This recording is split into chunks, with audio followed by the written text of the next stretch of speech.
everybody. My name is Amir Amiri. I'm a musician and composer, santur player, originally from Iran.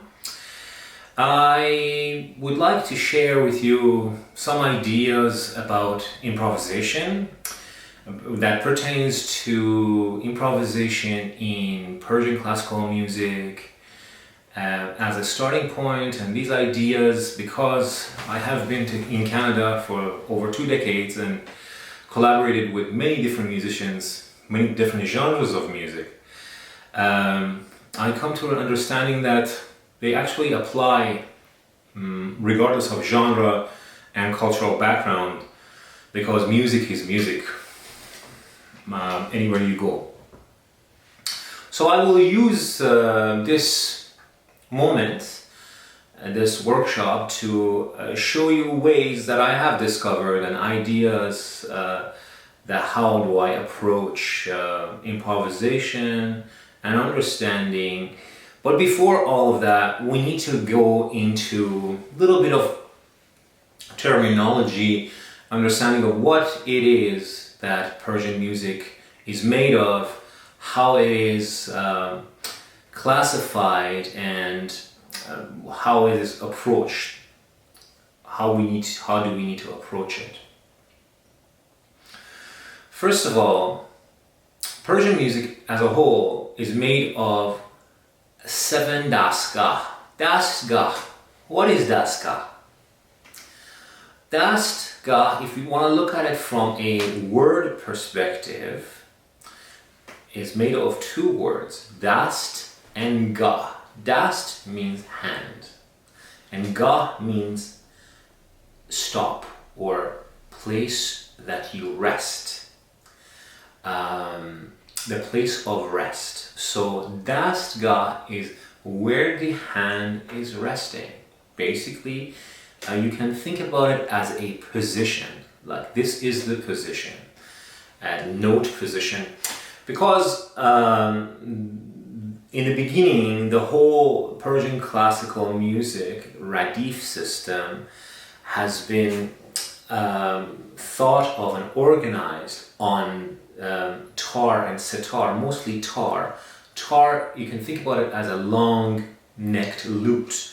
So it makes total sense that you look at your hand, and when it rests on a fretboard, you call it dastgah. So when somebody says from now on dastgah, you can think about it, the collection of positions in which the hand is resting on a fretboard. Now, basically a system of tuning, a collection of one scale, 7 or 8 notes, 7 notes, from usually sol back to sol, or G back to G. This is the first terminology that when dealing with Persian music we should all be familiar with. The first step is dastgah. Now we know what dastgah is. The second important aspect is gushe. Gushe means, in the word, means corner or a piece, a small piece, a tiny piece, gushe. So, for example, if you look at a triangle has 3 gushes, 3 little corners, or a square has 4 gushe. How beautiful these words are. So think about it as small pieces within this dastgah, the collection of stops in frames, of stops of melodic organizations. So also you can think about it in gushe terms. You can think about gushe as molds for melodies. So melody molds, or building blocks. I think about music as a way of conversation. When they say to, I'm sure some of you may have heard this saying that in order for you to speak, you need to know about 10,000 words, to start speaking. in musical language, because music is a language, it's the same situation. In order for you to be able to improvise, which is a type of speaking in musical terms, you need to know 10,000 phrases or ideas. So these are the gusher, these are the molds, the building blocks that make the entirety of the dastgah. Now, in Persian music, we have 7 dastgahs, or 7 positions of notes that come consecutively in each dastgah, and 5 subdivision of dastgahs. So we have 7 dastgahs that are shur, siga, mahour, humayun, charga, nava, and raspanjgah, nava. And these are these 7 collections or stopping position. You can think about it, that they have, each of them, they have their own melodic molds. And we use these molds to do improvisation. And these dastgahs, they have, some of them have subdivisions that is called avaz. Avaz in the Persian terms are like singing. Avaz actually means singing, but you can think about it as a development inside of these tunings, another direction that they can take with the different stops and so on. In dastgah shur, which is the first dastgah in Persian classical music, we have bayat, twerk, bayat chord, afshari, and bayat twerk, bayat chord, afshari, abu ata, and dashti.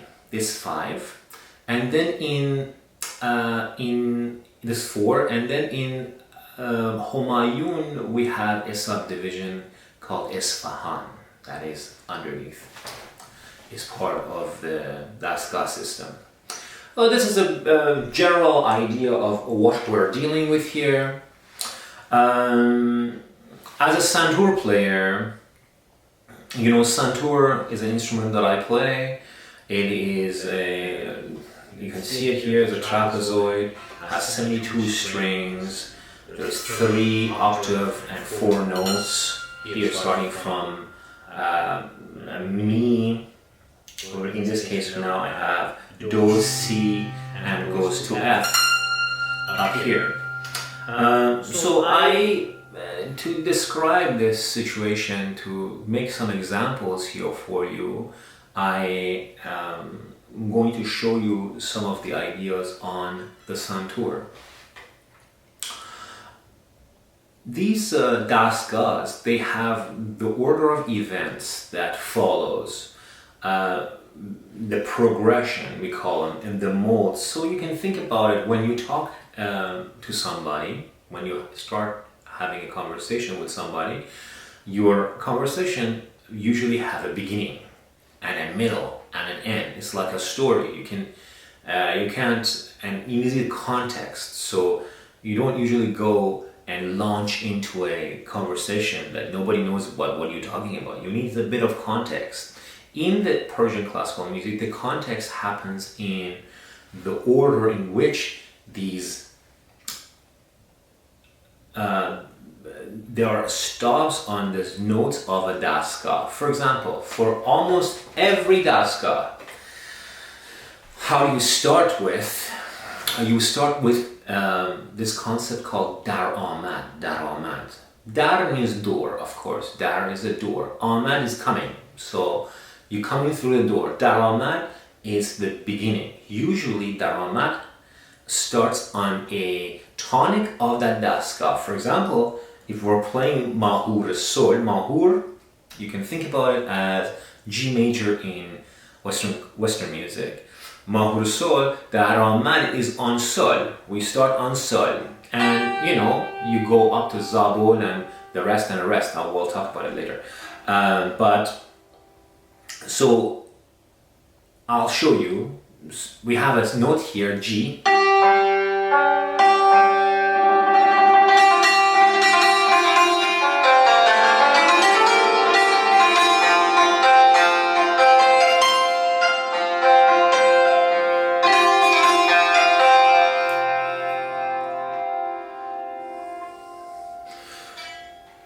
So in this case, we have Mahour. Mahour, you can think about it as a G major, a scale of G major. In examples that I have for you, I am going to show you Mahour in Fa. So Mahour Fa, we call it. So that means that our melody, our daramad, starts on Fa, here.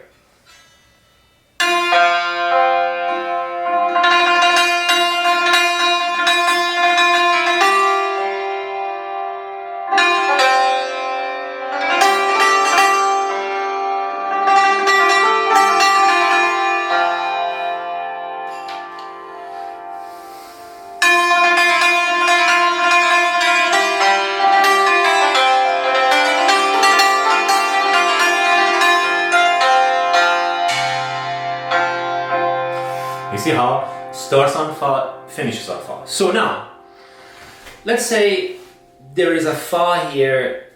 Basically, we have from Do, Re, Mi, Fa, Do, Re, Mi, Fa. Let's say we want to improvise in this situation with these four notes. This is where we can use the melody modes or goucher as a compass into where to start, how to proceed, when to finish in the context of classical music, of course. And then you can actually use a lot of your creativity to express yourself in whatever way you want. The whole idea, the interesting idea, maybe I can liken it to, let's say, jazz chord progression. So, you can play Autumn Leaves, in so many ways. You have this chord progression, you have a head, which is going through, and then you have these chord progressions that allows the musician that's solo over top of it. You can think about it the same thing, except the progression here is silent. It's not so pronounced. It happens internally.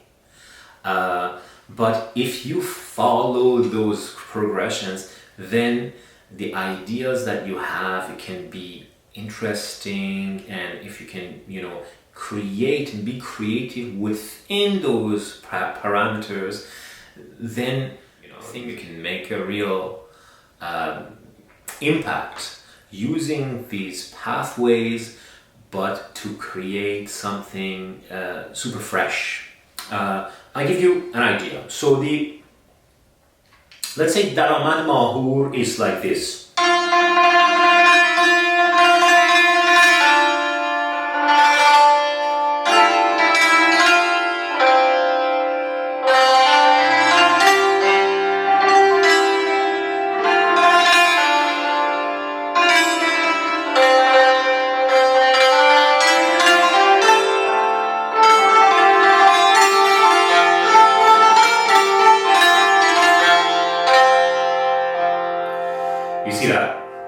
So this is the goucher, daramad avval. Avval means one. So there you go, daramad avval. So we start on Fa, finish on Fa, then it goes.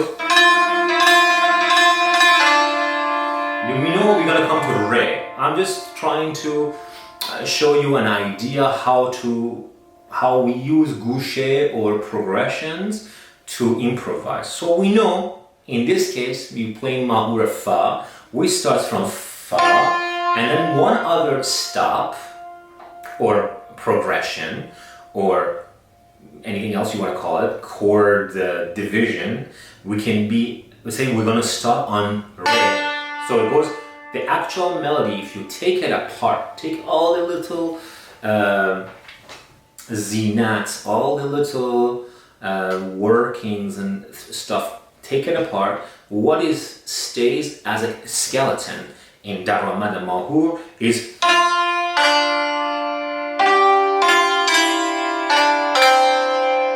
see?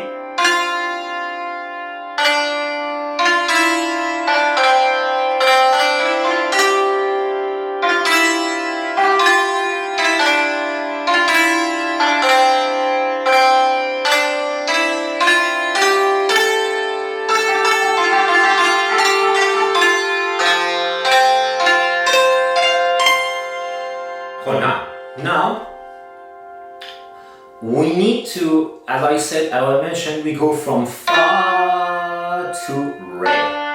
Re, that's the first. So let's say now we want to improvise in Daromad. For example, we need to only focus on these two notes. We go.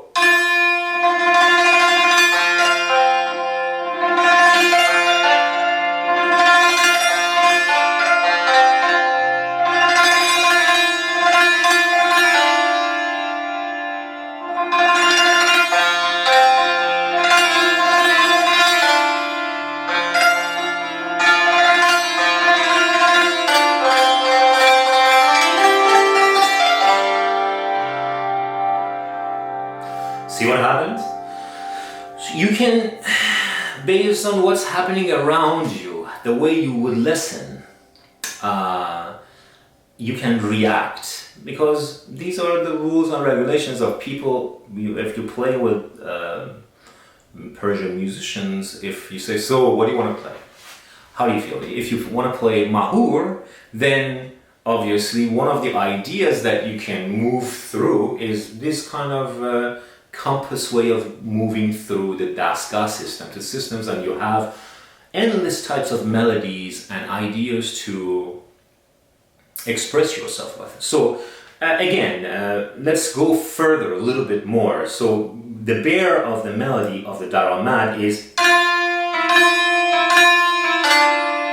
that's something happening in a re, and then it comes to C. On do, sorry. Do on the sol. So you see, fa, re, do, sol. You see, fa, re, do. This we took the whole boucher apart. We now focusing on fa, re, do, sol. Now you can make your melodies with it. So.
So, the moral of all of these stories is that in order for you, anybody, to be able to improvise properly or with confidence, is that you need to know these small bits. As I said before, it is just like speaking. In order for you to be a good speaker, you need to have words. For that, you need to read, you need to memorize words. First, you memorize and memorize and memorize, and then you practice saying these. You read in literal terms, we can put it in. You read, I don't know, the works of the greats, Shakespeare, the great authors, and then you start writing yourself, and then you, by a lot of practicing and a lot of memorizing, then something happens. Then one day, depending on the way you work or the way your mind processes and organizes things, you make these connections that seemingly have nothing to do with each other, but they do. And it's like exactly the same way happens in music in general, and Persian classical music also has this inherent quality inside of it that is all about the moment. It is in the moment that is create. Of course, you have all of these compasses. Yes, you use, and the beauty of it is that you use this compass. If you can use the compass and still make fresh things, just like jazz solos over lullaby, over autumn leaves, you have these incredible solos, and every piano player uses the same chords but comes up with absolutely fresh things, which is pretty moving. So this is a very small introduction to how to approach improvisation in Persian music and using the santur, because I'm a santur player, so I can show you this. Now, the second aspect of improvisation is rhythm. Rhythm, I put it as a second because it's important. Obviously, some people think of rhythm as first, and they are right. But for the sake of argument now, because I had to set up these frameworks of what dastgah and gouche is, firstly, and how to approach Persian music improvisation. So now we go to rhythm. Rhythm, it is the order in which the pulse takes place in music, obviously. In Persian music, we have many different kinds of rhythm. Persian music is very much driven by poetry, and the poetry's rhythm in music is called wazn. Sometimes dictates the rhythms of the music. For example, مفاعل فعلات مفاعل فعلات برام برام درام دم درام درام ردم دم. Many examples like that. One of the interesting parts of Persian music is how they deal with, or we deal with, rhythm in odd time signatures. Odd time signatures, they are the type of signatures that are not even. Obviously, it's in the name. Like, for example, 5s and 7s and 11s and 13s and 9s, and they're there, and they're a very important part of Persian music. However, unlike Indian music that it moves around a lot, Persian music framework stays in the same pattern. So once you know how to deal with it, it becomes pretty second nature like. So what I'm trying to say, that it's not that hard. However, coming up with the melodic ideas inside of that, it needs a bit of creativity. So now let's talk about the same daramat that I showed you.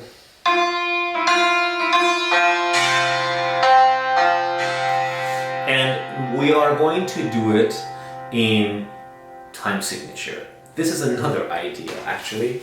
What you can do, these gouches, you can take a rhythmic pattern and try to implement these melodic figures, these melodic molds inside of these rhythmic patterns. For example, so you can have one of the most well-known or commonly used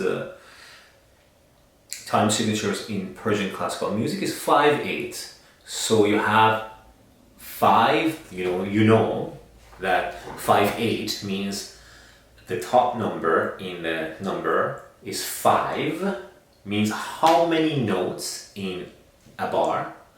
So 5 notes of the bottom number is about the value. What kind of note? So 5/8 is 5 of 8 notes. So it will be ta ta ta ta 1 2 3 4 5 1 2 3 4 5 or 1 2 2 3 1 2 1 2 3. So Persians, they usually, what we do, we group it in 2s and 3s. The first time the 2 in front and then 3 in the back. So you have 1 2 1 2 3 1 2 1 2 3 1 2 1 2 3 1 2 1. It's interesting that I've noticed that in Western concepts, usually 3 is in the front, and there are reasons for that maybe we can get into it later. In my opinion, it's because of the harmonic concepts of Western music that they usually put the bigger space in the front to be able to move more and resolve it to a smaller space. But that's an entirely different conversation. So let's say 1 2 1 2 3 1 2 2 3 1 2 1 2. Now remember we had fa da ba ba fa re.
Simple ideas. You see, you can use these patterns to put your melody ideas inside of it. I mean, this is a very simple concept, but it's a starting point that how to understand and approach Persian music into the ways of improvisation. So this is, for example, one idea. Now you can do the same thing. You can, if you're a musician watching this, you can take this 1 2 1 2 3 and do so many things to it. For example, in other types of music, there are concepts of a counterpoint, or playing a pattern against some other pattern. We can see that in African music, we can see that in Cuban music, we can see that in some of the classical music, of course. So for example, you have 1 2 1 2 3. You can play a 1 2. In that 1 2, you can play 3 inside of that. So will be 1 2 1 2 3. Da da da ba ba. Da da da 1 2 3. Da da da 2 3. You see what happens? 1 2 1 2 3. Ba ba, ba, 1, 2, 3, 1, 2, 3, 1, 2, 3. You see? So in that, inside of the 2, you play a 3, and you keep the 3 the same. You can do opposite. You can play a 2 inside of that 3. So you have 1, 2, 1, 2, 3. Look at this now. Will be ba, 2, ba, ba, 1, 2, 1, 2, 1, 2, 1, 2. See how beautiful that is? These are all you can think about it and can do so many things. You can play a 5 inside of a 2. You can, depending on where you're at, where your emotional aspects or emotional state is at, so you can pull all these and express yourself. Or even you can go further, because you have 1, 2, 1, 2, 3. You can do a 3 inside of a 2 and a 2 inside of a 3. See, you have 1, 2, 1, 2, 3. You play a 3 inside of this 2, and 1, 2, 3, a 2 inside of 3. So it goes in 1, 2, 1, 2, 3. Ba, ba, ba, ba, ba. Da, da, da, da. See? 1, 2, 3, 1, 2. 1, 2, 3, 1, 2. Like that. Put melody in there, in Daramad, and you will have yourself a wild time, These kind of examples are a lot, and if you're interested and if you have the desire, there are a lot of resources that you can access and find these, or you can reach out to me and I can help you. Differences, the commonalities, the most important parts.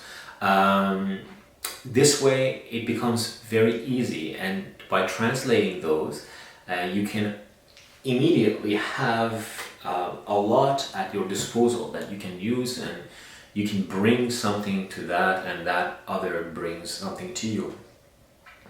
I hope this was interesting till this point. Thank you for joining me for this very small conversation in improvisation. I'll see you soon.